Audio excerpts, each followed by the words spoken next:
اور صلات کے بعد خربوں مرتبہ نذرانہ عقیدت حضور جان کائنات، حقیقت کائنات، اصل کائنات، جلوہ نور قدس ایصال ثواب محترم بزرگ محمد حسین صاحب، ان کی روح کو ایصال ثواب کے لیے ان کے چیلم شریف کا یہ ختم ہے، جس کی صدارت عالم نبیل فاضل جلیل حضرت علامہ مولانا حافظ وقاری حاجی محمد امین صاحب نقش بندی دم برکاتہ القدسیہ فرما رہے ہیں، اور دیگر عالم نبیل فاضل جلیل حضرت علامہ مولانا قاری محمد اکرم نقش بندی مجددی دم برکاتہ العالیہ، اور محترم جناب سید السادات فخر السادات حضرت سید محبوب صاحب دم برکاتہ العالیہ، اور حضرت علامہ مولانا قاری محمد وقار صاحب، اور حضرت علامہ مولانا قاری محمد رمضان صاحب، اور میرے محترم بزرگ بھائی محمد عالم صاحب، اور دیگر جتنے بھی احباب اس محفل پاک میں شریک ہیں، اللہ کی بارگاہ میں التجا ہے کہ اللہ تعالی ہم سب کا آنا جانا اپنی پاک اور مقدس بارگاہ میں قبول فرمائے، اور کل قیامت کے روز ہم سب کے لیے ذریعہ نجات بنائے، اور جس بزرگ کی روح کو ایصال ثواب کے لیے اب جمع ہوئے، اللہ تعالیٰ اس بزرگ کی قبر پر کروڑ رحمتوں کا نزول فرمائے، اور اللہ ان کی قبر کو بقائے نور بنائے، اور تا حد نگاہ کشادہ اور منور فرمائے، اور اللہ ان کی قبر کو جنت کے باغوں میں سے بہترین باغ بنائے۔ حاضرین محترم، ایصال ثواب یعنی کسی کے دنیا سے پردہ فرمانے کے بعد کسی بھی مسلمان کے، توجہ میری طرف، کسی بھی مسلمان کے دنیا سے پردہ فرما جانے کے بعد جو ہم اس کے لیے دعائے استغفار کرتے ہیں، کبھی کل خوانی کی صورت میں، کبھی جو ہے وہ تیجا کی صورت میں، اور کبھی جو ہے وہ ساتہ کی صورت میں، کبھی جو ہے وہ جمعرات کی صورت میں، کبھی جو ہے وہ 40ویں کی صورت میں، کبھی جو ہے 6 ماہی کی صورت میں، کبھی سالانہ کی صورت میں، یہ سب کا سب جائز ہے، یہ سب کا سب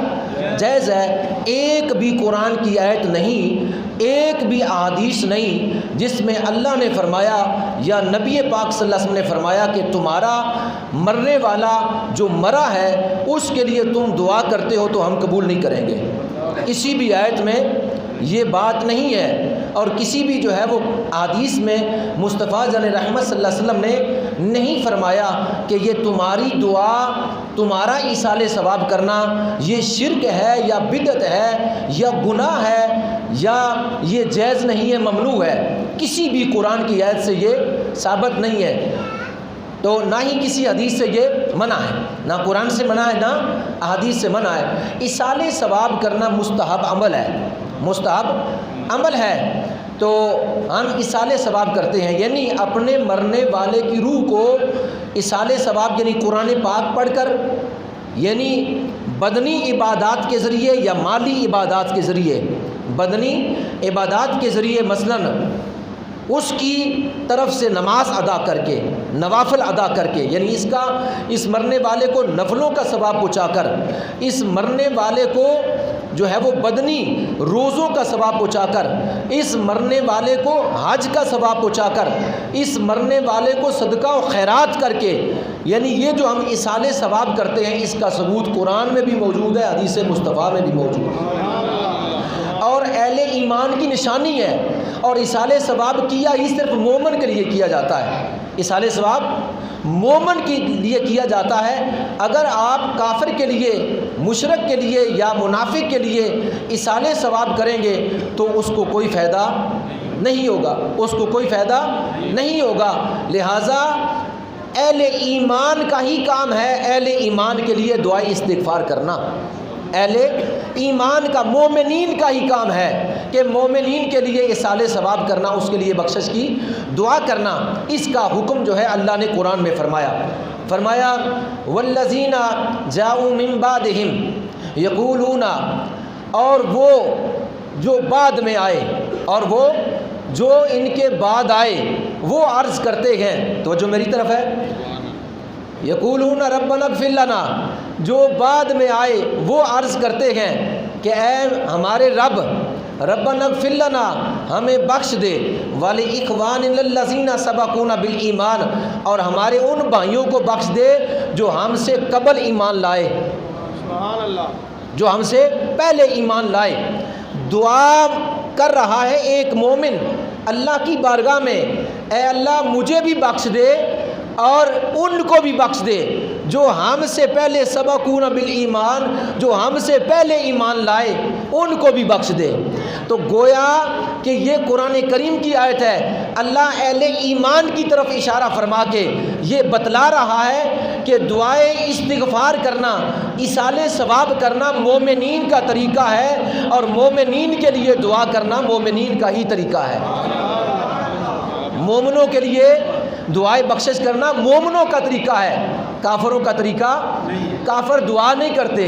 کافر دعا نہیں کرتے، اور کافروں کی دعا قبول بھی نہیں ہوتی، کیونکہ مرنے والا بھی تو کافر ہوتا ہے، اور کافر کے لیے دعا کرے تو کیسے قبول ہوگی؟ مومن کے لیے دعا کرے نا تو اللہ فرماتا ہے میں قبول کرتا ہوں۔ حضور علیہ السلام کی حدیث ہے، حضور علیہ السلام نے فرمایا جب بندہ مومن اللہ کی بارگاہ میں التجا کرتا ہے اور کہتا ہے اللہ مجھے بخش دے، تو حضور فرماتے ہیں جب ایک مرتبہ کہتا ہے، دوسری مرتبہ کہتا ہے، جب تیسری مرتبہ کہنے لگتا ہے تو اللہ فرماتا ہے اب مجھے حیا آتی ہے اس کو خالی لوٹا دوں، اب مجھے حیا آتی ہے کہ اس کو خالی لوٹا دوں، میں ضرور اس کی دعا کو قبول کروں گا۔ تو اس لیے اہل ایمان جو ہے ان کا طریقہ ہے، اور پھر ہمارا یہ عقیدہ ہے کہ ہم مرنے والے کی روح کو ایصال ثواب کرتے گئے، یعنی اس کے لیے جو ہے بدنی اور مالی جو ہے وہ بدلی اور مالی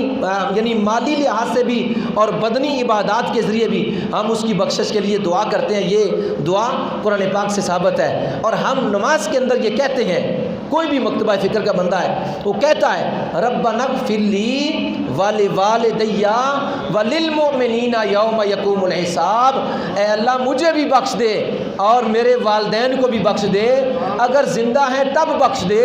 اگر دنیا سے چلے گئے تب بھی بخش دے، وللمؤمنین اور مومنین کو بھی بخش دے۔ یا نہ کافروں کا ذکر ہے، نہ مشرکوں کا ذکر ہے، نہ منکرین کا ذکر ہے، پتہ چلا اہل ایمان کے لیے ہی دعا کرتے ہیں۔ اہل ایمان کی دعا ہی اہل ایمان کے لیے ہوتی ہے، اور وہی جو اس کا ہی ثبوت یہ ہے۔ اور پھر اگر کوئی کہے نہیں جی جس نے اپنی زندگی میں جو کیا اس کے علاوہ اور اسے آگے کچھ نہیں ملے گا، بس جو عمل اس نے کیے گئے اس کا حساب ہوگا،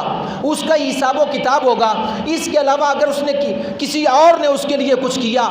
عبادت، بدنی عبادت یا مالی عبادت یا صدقہ و خیرات یا کسی صورت میں بھی ایصال ثواب کیا، تو یہ عمل اس کو فائدہ نہیں دے گا۔ تو میں یہ پوچھنا چاہتا ہوں پھر اگر ایسا ہی ہے کہ ایک مومن کا عمل دوسرے مومن کو فائدہ نہیں دیتا، تو مرنے کے بعد اٹھاؤ، غسل کرنے کی ضرورت نہیں ہے، کھڈا کھودو، دفن کر دو، کیونکہ ضرورت ہی نہیں ہے۔ مرنے کے بعد ایک مومن کو دوسرے مومن کا فائدہ نہیں ہے۔ اگر تم یہ کہتے ہو تو پھر اٹھا کر اس کو جو ہے وہ دفن کر دو، پھر نماز جنازہ ادا کرنے کا کیا فائدہ ہے؟ نماز جنازہ اگر کوئی فائدہ نہیں دیتا مرنے والے کو تو نماز جنازہ کا عمل تو بے سود ہو گیا، نماز جنازہ کا عمل تو بے سود ہو گیا۔ جب عقیدہ یہی ہوا کہ ایک بندے کا عمل دوسرے کو فائدہ ہی نہیں دیتا، ایک بندے کی دعا دوسرے کو فائدہ ہی نہیں دیتی، ایک بندے کا عمل دوسرے کو فائدہ ہی نہیں دیتا، ایک بندے کی دعا دوسرے کو فائدہ ہی نہیں دیتی، جب فائدہ نہیں دیتی دعا یا عمل فائدہ نہیں دیتا تو نماز جنازہ کا عمل بے سود گیا، لہذا اٹھاؤ اور اس کو کھڈے میں دفن کر دو، کیونکہ جی مر گیا ہے، اس نے جو عمل کیے تھے اب حساب خود دے گا، اب حساب خود دے گا۔ نماز جنازہ بھی پڑھتے گئے، اس کے لیے ایصال ثواب بھی کرتے گئے، اس کے لیے دعائے بخشش بھی کرتے گئے، اور پھر جب چہرے پر ہاتھ پھیر دیے جاتے ہیں پھر یہ انکار بھی کر دیتے ہیں کہ یہ جائز نہیں ہے، یہ جائز نہیں ہے جی، ایک بندے کا عمل دوسرے کو نہیں پہنچتا، ایک بندے کا عمل دوسرے کو نہیں پہنچتا، پھر یہ کہہ دیتے ہیں۔ حالانکہ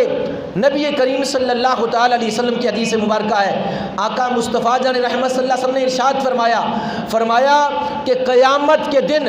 میرے کچھ امتی ایسے ہوں گے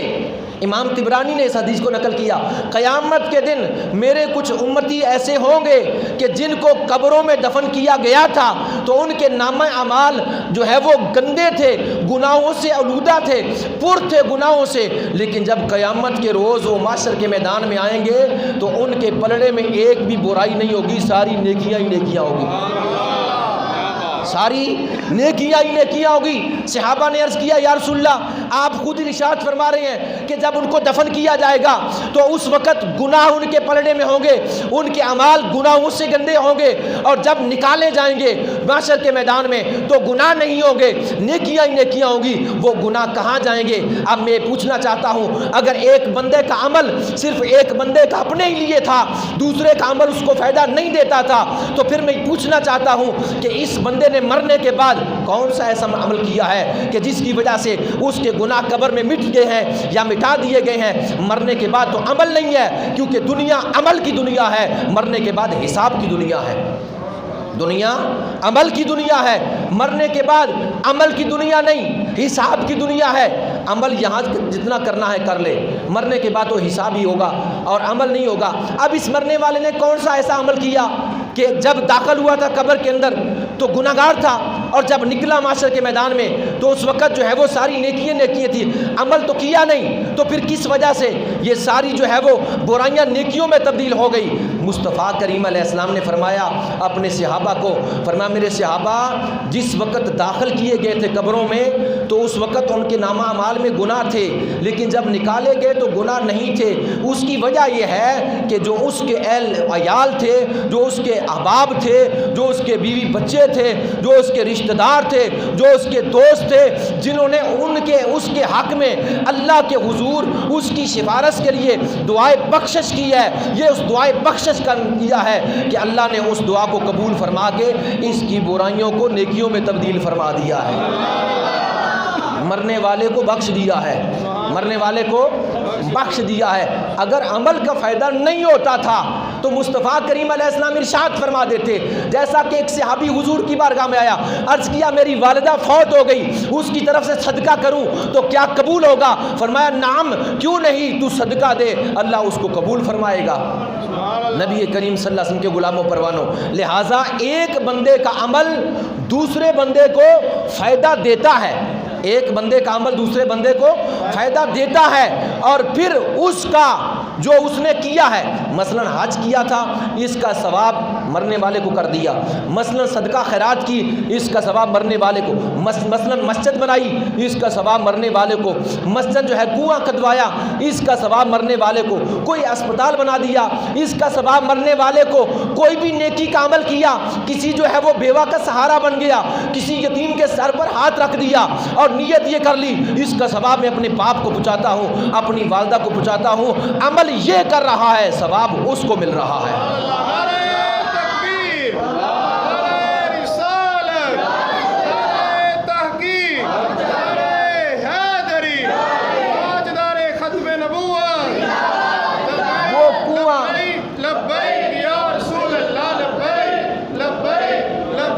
وہ مدینے میں کنواں تو سعد نے کھدوایا تھا، میرے آقا کی بارگاہ میں سعد حاضر ہوئے، میری والدہ فوت ہو گئی، صدقہ کروں تو پہنچے گا؟ فرمایا ہاں ضرور پہنچے گا۔ عرض کیا کیا کروں؟ اس وقت پانی کی ضرورت تھی، پانی کی قلت تھی، فرمایا کنواں کھدوا دو، کنواں کھدوایا تھا سعد نے، ثواب ماں کو مل رہا ہے۔ یہ کنواں سعد کی ماں کے نام پر ہے، یہ کنواں سعد کی ماں کے نام پر ہے، یعنی جو اس سے پانی استعمال کرے گا اس کا ثواب سعد کی ماں کو پہنچتا رہے گا، اس کا ثواب سعد کی ماں کو پہنچتا رہے گا۔ اور پھر سن، اگر کوئی یہ کہے کہ عمل تو میں نے کیا تھا اور ثواب میری ماں کو یا باپ کو مل گیا، ارے نبی پاک صلی اللہ علیہ وسلم نے ارشاد فرمایا کہ تیرے ثواب میں بھی کمی نہیں آئے گی، تیرے ثواب میں بھی کمی نہیں آئے گی، ان کو بھی ملے گا، کیونکہ اللہ نے ثواب کی حد نہیں رکھی، اللہ نے ثواب کی حد نہیں رکھی، درجات کی حد نہیں رکھی۔ جب اس کے نزدیک ثواب ہو اور ثواب و جزا کی حد نہیں ہے تو فرمایا وہ رب اگر ان کو ثواب پہنچا سکتا ہے تو اس کا ثواب تجھے بھی عطا کرے گا، تجھے بھی اس کا ثواب عطا کرے گا۔ لہٰذا ایصال ثواب کرنا کسی صورت میں بھی اور کسی وقت بھی، کسی صورت کسی وقت یہ لازمی نہیں کہ آپ 2 دن کے بعد کریں، 3 دن کے بعد کریں، یا 4 دن کے بعد کریں گے تو 5 دن کے بعد نہیں ہوگا، یا 5 دن کے بعد کریں گے 6 دن نہیں ہوگا۔ آپ جس وقت بھی کریں، زندگی کے کسی حصے میں بھی کریں، جس کو ایصال ثواب کر رہے ہیں اس کو ثواب پہنچ جائے گا، اس کو ثواب پہنچ جائے گا۔ اور ہمارا عمل، ہمارا تو مرنے کے بعد ایصال ثواب شروع ہو جاتا ہے، یعنی ہم پہلے تو جنازہ پڑھتے ہیں، اس کی روح کو ایصال ثواب کرتے ہیں، اس کی بخشش کی دعا کرتے ہیں، جنازہ پڑھ چکتے ہیں، پھر کہتے ہیں یا اللہ اس کو بخش دے، پھر دعا مانگتے ہیں، اور پھر جب اٹھا کر قبرستان لے جاتے ہیں، دفن کرتے ہیں، پھر دعا مانگتے ہیں۔ یعنی ہمارا عمل دعا کا شروع ہو جاتا ہے، ہمارا عمل دعا کا شروع ہو جاتا ہے۔ اور یہ سارے ثبوت قرآن و سنت میں موجود ہے، کہیں بھی جو ہے وہ نہیں ہے کہ تو اس وقت کرے گا دعا تو قبول کریں گے، اس وقت کرے گا نہیں کریں گے، یہ کرے گا تو یہ کریں گے، یہ کرے گا تو اس وقت نہیں کریں گے، نہیں، کہیں بھی نہیں فرمایا۔ لہٰذا ہمارے تو چنے پڑھنا، اور ہمارے تو قرآن پاک کو پڑھنا، حدیث کو پڑھنا، اور جو ہے مالی بدنی جو ہے یا بدنی لحاظ سے عبادات کرنا ہر طرح کا جائز اور ثابت ہے۔ میں یہاں ایک بات اور کرتا چلوں، ہم چنے بھی پڑھتے ہیں ایصال ثواب کے لیے، جب کوئی فوت ہو جاتا ہے دوسرے دن پڑھتے ہیں، کہتے ہیں کہ کیا یہ چنے اس کا کہیں ثبوت ہے؟ تو آؤ سنو، اصل بات یہ ہے کہ چنے ہم کیوں پڑھتے ہیں؟ چنے اس لیے پڑھتے ہیں کہ بزرگان دین نے جو بھی باتیں کی ہے نا، تول ناپ کر کی ہے، پہلے ان کو تولا ہے، ناپا ہے حدیث کے زمرے میں، پھر آگے ہم تک پہنچائی۔ صوفیاء فرماتے ہیں کہ 12.25 کلو چنے ہو نا، 12.25 کلو چنے ہوں تو کہتے ہیں کہ وہ تقریباً 1.25 لاکھ بنتے ہیں۔ گنتی یعنی وہ چنوں کی کرنا شروع کر دیں تو کتنے اعداد؟ وہ 1.25 لاکھ چنا بن جاتا ہے۔ تو کہتے ہیں 1.25 لاکھ مرتبہ کلمہ شریف پڑھ کے کسی کی روح کو ایصال ثواب کرنا روایتوں سے ثابت ہے، اس کی بخشش یقینی ہے۔ جس کو ایصال ثواب کیا جاتا ہے اس کی بخشش یقینی ہے کہ اللہ اس مرنے والے کی بخشش فرما دیتا ہے۔ حضور علیہ السلام نے حدیث میں فرمایا افضل الذکر لا الہ الا اللہ، کہ سب سے بڑا اور افضل جو ذکر ہے وہ کلمہ طیبہ ہے۔ دوسری حدیث میں فرمایا کہ کلمہ طیبہ جنت کی چابی ہے، اور تیسری حدیث میں فرمایا کہ کلمہ طیبہ جو ہے وہ جنت کی قیمت ہے۔ اس لیے ہم جو ہے وہ 1.25 لاکھ مرتبہ کلمہ پڑھ کے اپنے مرنے والے کی روح کو ایصال ثواب کرتے ہیں تاکہ اس کی بخشش یقینی ہو جائے۔ پھر اس کے ساتھ محبت ہے، اس لیے پڑھتے ہیں، جس کے ساتھ محبت ہوتی ہے اس کا ذکر کرتا ہے، اس سے پیار کرتا ہے، اس کی تعریف کرتا ہے، اس کی جو ہے اس کے دل میں محبت ہوتی ہے تو جو ہے اس کی باتیں جو ہے وہ اپنے بیگانوں کے سامنے کرتا ہے۔ انہیں تو مرنے کے بعد محبت نہیں ہوتی، کہتے ہیں مر گیا مردود نہ فاتح نہ درود۔ ہمیں تو زندوں سے بھی محبت ہوتی ہے، مرنے والوں سے بھی محبت، جو دنیا سے چلے گئے ان سے بھی ہمیں محبت ہوتی ہے۔ تو لہٰذا ہم یہ کلمہ شریف پڑھتے ہیں 1.25 لاکھ مرتبہ، اور پھر یہ بات غیروں کی کتابوں کے اندر بھی موجود ہے۔ سنیے،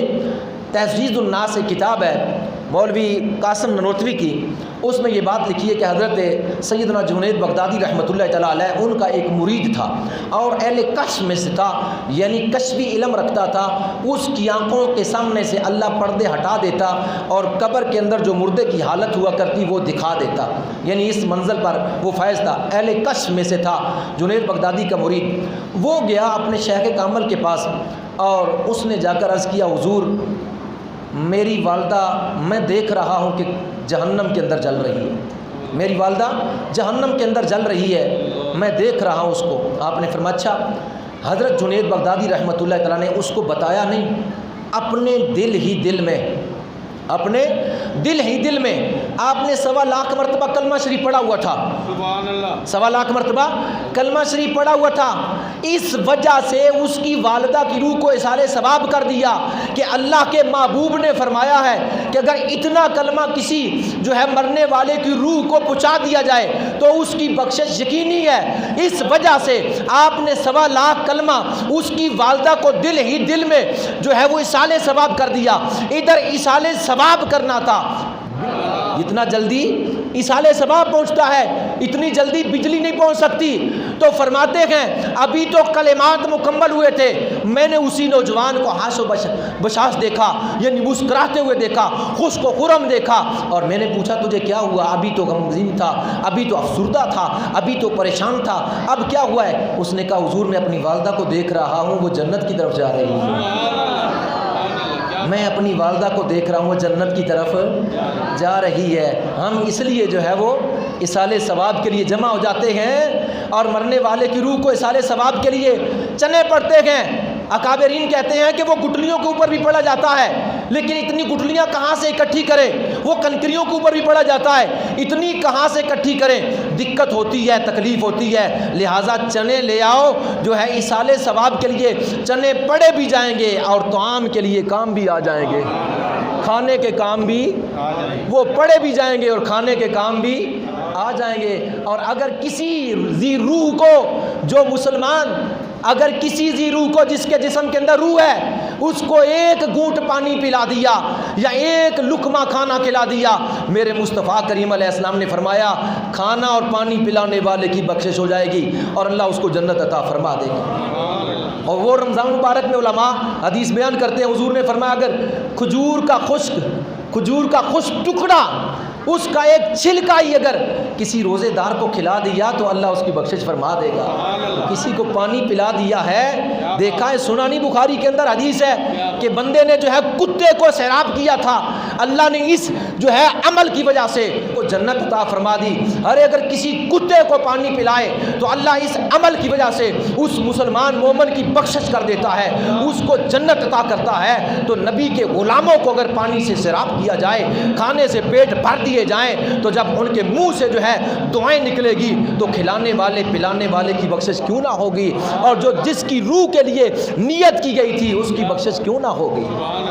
اگر کتے کو پانی پلانے سے بخشش ہو سکتی ہے تو انسان اعلیٰ ہے یا کتا اعلیٰ ہے؟ انسان اشرف المخلوق. پھر میرے مصطفیٰ کی امت موسیٰ علیہ السلام نے بار بار کہا اے اللہ میں نے توریت کے اندر اس امت کا ذکر کیا, سنا اور دیکھا ہے کہ اس امت کی یہ شان ہے. 10 قول جو ہے وہ نقل کیے, میں نے دیکھا اور پڑھا توریت کے اندر اس امت کی یہ شان ہے, مجھے عطا فرما دے. اللہ نے 10 مرتبہ ہی کہا وہ میرے مصطفیٰ کی امت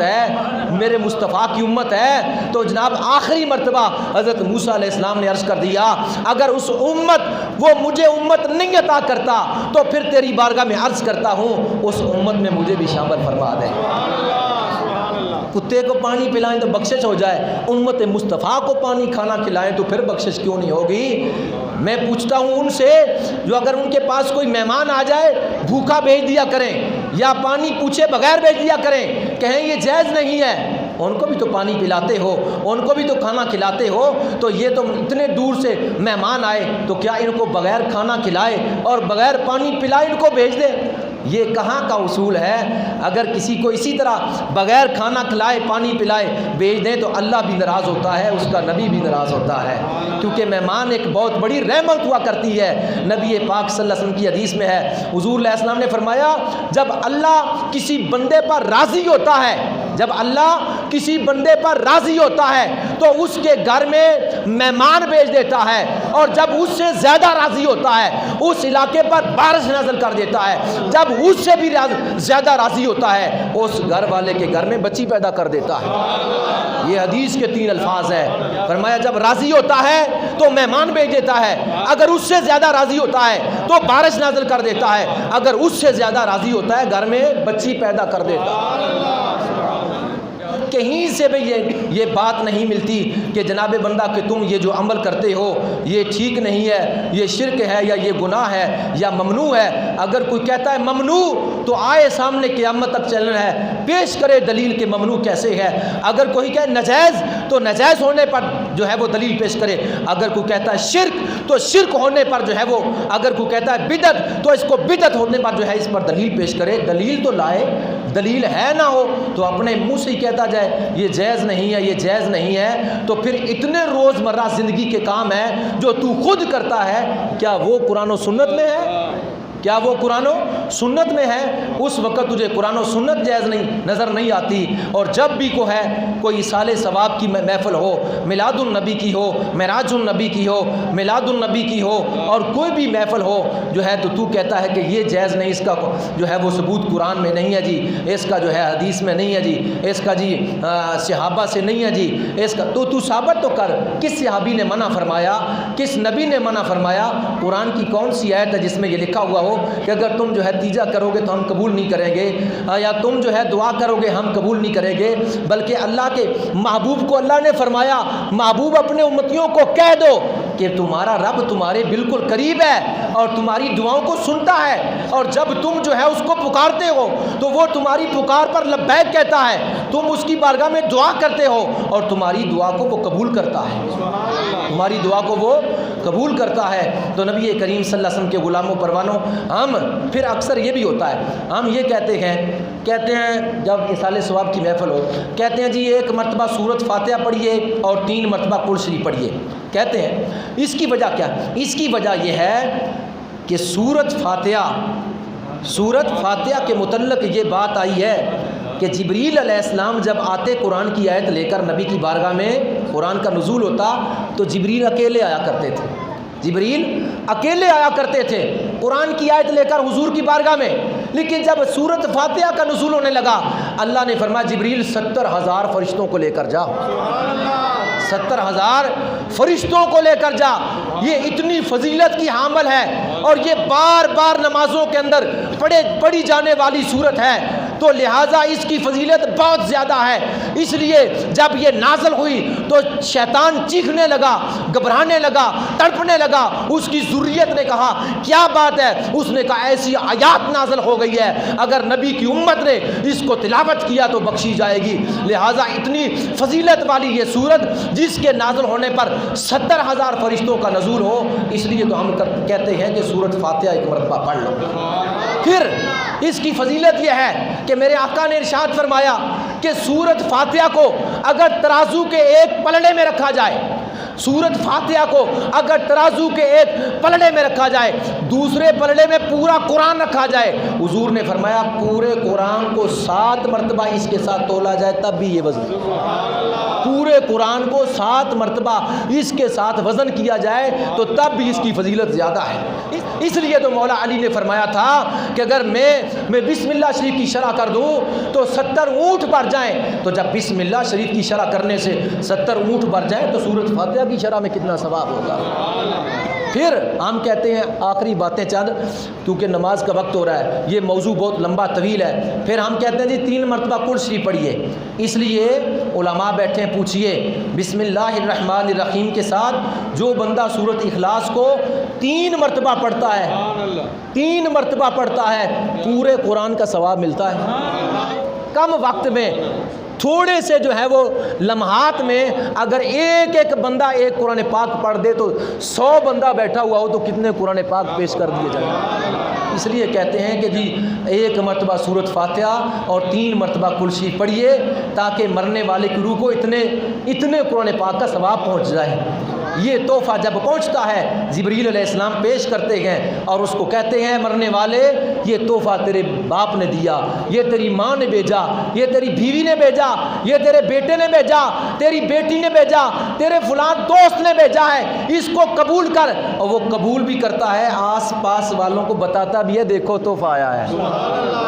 دیکھو تحفہ آیا، وہ خوش ہوتا ہے دیکھو تحفہ آیا ہے۔ تو نہ اگر ساتھ منکر پڑا ہوا ہو نا تو وہ منکر وہ پریشان بھی ہو جائے گا کہ اس کو تحفے ملتے ہیں مجھے تحفے نہیں، آکاش میں بھی اپنی اولاد کی ہدایت کر کے آتا تو میرے لیے بھی تحفے آتے، میرے لیے بھی تحفے آتے، لیکن منکر نے ہدایت تو کی نہیں، اس نے تو انکار کیا تھا، جب انکار کیا تو مرنے کے بعد اس کو کچھ نصیب نہیں ہوگا، مر گیا مردود، نہ فاتحہ نہ درود اس کے لیے کچھ نہیں ہے۔ اور جو مومن ہے اس کی اولاد نے اس کے لیے استغفار کیا تو اس کی استغفار اللہ نے قبول کی اور اس کے لواحقین کو جو دنیا سے چلے بخش دیا گیا۔ اللہ کی بارگاہ میں دعا ہے اللہ ہماری اس مختصر حاضری کو اپنی پاک اور مقدس بارگاہ میں قبول فرمائے اور ہمارے بزرگ کو جنت الفردوس میں اعلیٰ مقام علیین عطا فرمائے، آمین وما علینا۔